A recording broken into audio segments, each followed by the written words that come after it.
Hello everyone, Pooja here. Welcome back in my YouTube channel. So today is the thought. क्या आप स्वयं की प्रशंसा बहुत ज़्यादा करते हैं? जी हाँ, प्रशंसा सुनना किसको पसंद नहीं होता, बट यहाँ बात हो रही है क्या आप खुद ही मुँह मियाँ मिट्ठू बनते हैं? सबसे पहले बात करते हैं प्रशंसा आखिर होती क्या है और क्यों सुनना अच्छा लगता है। प्रशंसा किसी भी इंसान के गुणों को या उसके किए हुए अच्छे कर्मों को बताने का जो जरिया होता है उसे प्रशंसा का नाम दे दिया जाता है, ठीक है। और ये एक ऐसी चीज है जिसे करते ही दुनिया का कोई भी इंसान हो उसके फेस पे स्माइल आ ही जाती है। किसी भी रोते हुए चेहरे को अगर हंसाना हो ना तो आप बस उसकी दिल से प्रशंसा कर दीजिए, वो आंसुओं के साथ थोड़ी सी मुस्कान धीरे धीरे आ ही जाएगी। लेकिन कुछ लोगों की ये कंप्लेन होती है कि हम जितने भी 5-6 लोग बैठे रहते हैं या जब भी एक ग्रुप में बैठे रहते हैं, हमारी प्रशंसा कोई आगे से करता ही नहीं, तो अब हमारा भी दिल करता है भाई हमने इतना कुछ किया है लाइफ में, इतना अर्न किया है, इतना कमाया है, इतना अचीव किया है, हम दिन रात ऐसे ऐसे करते हैं, इतना एफर्ट डालते हैं। अब अगर दुनिया नहीं बोलेगी, हम भी नहीं बोलेंगे, तो फिर दुनिया को पता कैसे चलेगा कि हमने क्या क्या कर्म किए हैं, क्या क्या काम किया है, क्या क्या अचीव किया है। मतलब ढिंडोरा तो पिटना चाहिए ना। अब दुनिया तो नहीं बोलेगी तो नहीं बोलेगी, हम भी नहीं बोलें तो फिर ऐसे तो कैसे चलेगा। वो फिर बात पेट की पेट में रह जाती है तो फिर खाना हजम नहीं होता है। इसलिए भाई कोई सामने से बोले तो बहुत बढ़िया, वरना हम तो हमारी की हुई खुद ही बता देते हैं और फिर हमें बहुत अच्छा भी लगता है कि हाँ भाई तुम लोग क्या, हम तो ऐसे ऐसे ऐसे कर चुके हैं और हमसे बेहतर तो कोई है ही नहीं। अगर आप भी ऐसा करते हैं तो जरा ठहरिए, एक बात जरा सोच के देखिए। कोई भी इंसान अगर वाकई में अच्छा करता है या अच्छा होता है या अच्छे गुणों वाला होता है या कर्म बहुत अच्छे किए होते हैं, तो 100 में से 50 लोग ऐसे होंगे जो कि ईगो में आके या एटीट्यूड में आके, या भाई वो उनसे बेहतर ना साबित हो जाए या उनके कुछ पर्सनल लॉजिक्स रहते होंगे, वो आपकी बड़ाई ना भी करें, वो आपकी प्रशंसा ना भी करें। लेकिन 60 लोग 100 में से 70, 80, 90, 100 की 100 लोग अगर ऐसा नहीं कर रहे हैं तो आपको सोचने की जरूरत है कि क्या वाकई में आप जो अपनी अच्छाई कर रहे हैं वो सत्य के आधार पे, फिर से सुनिएगा, सत्य के आधार पे जो प्रशंसा और अच्छाई की जो परिभाषा है उस पे वाकई आप अच्छे हैं या नहीं, ये आपको सोचने की आवश्यकता है। अब कोई माँ है, उसका बच्चा खाना नहीं खा रहा है, वो उसके 2 चांटे लगा देती है, फिर उसको लगता है अरे मैंने इसलिए मारा क्योंकि मेरा बच्चा खाना नहीं खा रहा था। अभी चांटा मारने के बाद में अगर उसने खाना खाया है तो मैंने एक अच्छा ही काम किया है मेरे बच्चे के लिए।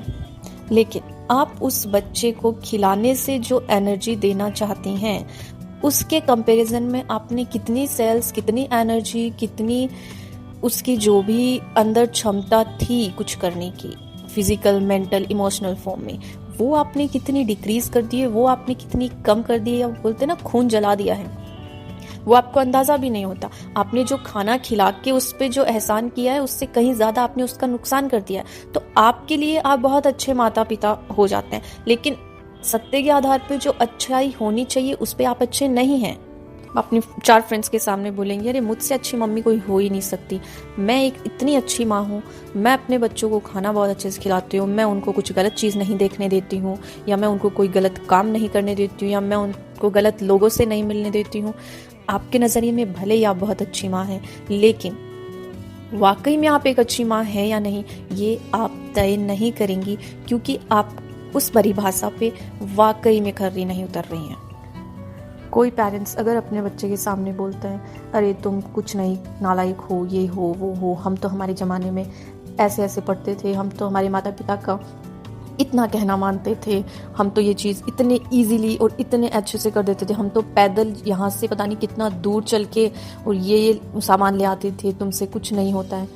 रुकिए, आपका बचपन आपके माँ बाप से पूछा जाए तो उनका शायद ये आंसर नहीं होगा जो आप अपने बच्चे को दे रहे हैं। तो आप बहुत अच्छे बच्चे रहे अपने माता पिता के, ये आप अपने ही मुंह से बड़ाई मार रहे हैं अपने बच्चों के सामने, तो ये बहुत ही ज़्यादा खोखलापन झलकता है इस चीज़ में। एक टीचर के तौर पे, एक अध्यापक के रूप में आप अपने ही स्टूडेंट्स को बहुत सारी अपनी लंबी लंबी कहानियाँ सुनाते होंगे।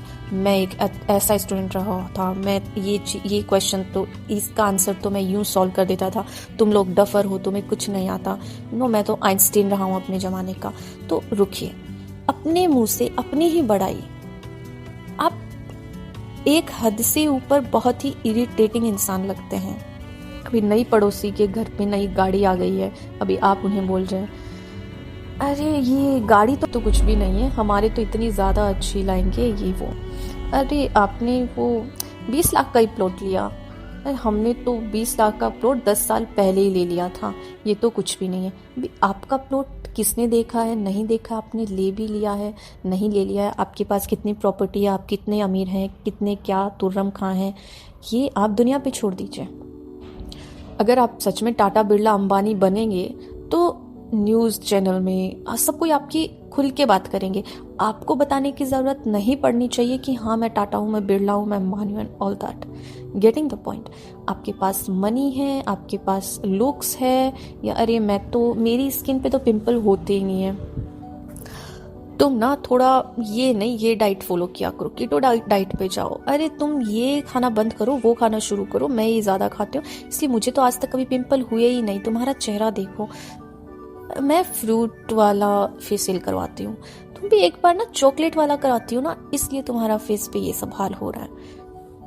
देखिए, अपने रूप की, अपने पैसों की, अपने गुणों की, अपने आदतों की बड़ाई करना बंद कीजिए, क्योंकि आप ऐसा करते हैं और जो आपको सुन रहे हैं उनको ज़्यादा पता होता है कि आप जो बोल रहे हैं उसमें आप कितने सच्चे हैं और कितने नहीं हैं, क्योंकि आपके साथ बैठने वाले लोग ही वो लोग होते हैं जो कि आपको 24 घंटे में एटलीस्ट 2 या 4 घंटे नोटिस करते रहते हैं, जिनकी और कोई काम नहीं होता। अगर वो आपके साथ बैठे हैं तो डेफिनेटली हर दिन वो आपको आधी 1 घंटे 2 घंटे 4 घंटे नोटिस करते ही करते हैं। और जो लोग आप पे इतना टाइम इन्वेस्ट कर रहे हैं डेफिनेटली उनको पता होता है आप कितने पानी में हैं, कितने नहीं हैं, और फिर आप एक हंसी के पात्र बनते हैं, आप में वो खोखलापन झलकता है। तो बजाय इसके आप इसे आज ही बंद करें, अपने आप को एक ऐसा इंसान बनाएं जिसके कर्मों से झलके कि हाँ आप बहुत ही स्ट्रॉन्ग पर्सनालिटी हो, आपका व्यक्तित्व शानदार है, और वो व्यक्तित्व आपके खाने के तरीके में, आप क्या खाते हो, कैसे खाते हो, क्या पहनते हो, कैसे चलते हो, कैसे बात करते हो, आपकी वाणी की पिच क्या होती है, आपके शब्द कैसे होते हैं, आपके शब्दों का लहजा क्या होता है, आपके देखने का नज़रिया क्या होता है, आप अपने चीज़ों को कैसे प्रेजेंट करते हैं। हर एक जो छोटी छोटी डेली रूटीन की लाइफ होती है उसी से पता चल जाता है कि इंसान कैसा है, क्या है, कितना है। ठीक है, तो वो दुनिया वाकई में, अगर आप अपनी पर्सनालिटी को वैसा प्रेजेंट करते हैं और अगर आप अंदर से उतने अच्छे होते हैं तो यकीन मानिए 100 में से 50 नहीं, 40 नहीं, 20 नहीं, 10 तो कम से कम ऐसे लोग होंगे ही होंगे जिनके मुंह से स्वयं निकल जाएगा, यार क्या शानदार बंदा है या क्या शानदार बंदी है, इसकी ये चीज़ मुझे वाकई में बहुत पसंद आई, इसकी ये चीज़ वाकई में देखने लायक है या अपने जीवन में उतारने लायक है। तो आप वैसा बनिए, और ऐसा नहीं है कि अरे मैंने इतना कुछ किया है, दुनिया तो नहीं बोलेगी, मैं भी नहीं बोलूँगी, या बोलूँगा तो दुनिया को पता कैसे चलेगा। नहीं जी, दुनिया एक ऐसा आईना होता है जो स्वयं से ज़्यादा दूसरों को दिखाता है। किसी भी इंसान को भले ही खुद के घर में क्या हो रहा है ये इतना नहीं पता हुआ, लेकिन पड़ोसी के घर में क्या हो रहा है वो ज़रूर उसका इंटरेस्ट रखता है। आपके वर्क प्लेस पे, आपके फैमिली लाइफ में, आपकी सोशल लाइफ में सब को इतना पता रहता है कि किसका क्या है। और अगर आप वाकई में बहुत अच्छे हैं, बहुत अच्छे कर्म कर रहे हैं, तो ऐसा हो ही नहीं सकता कि दुनिया आपके बारे में अच्छा ना बोले। So keep that thing in mind.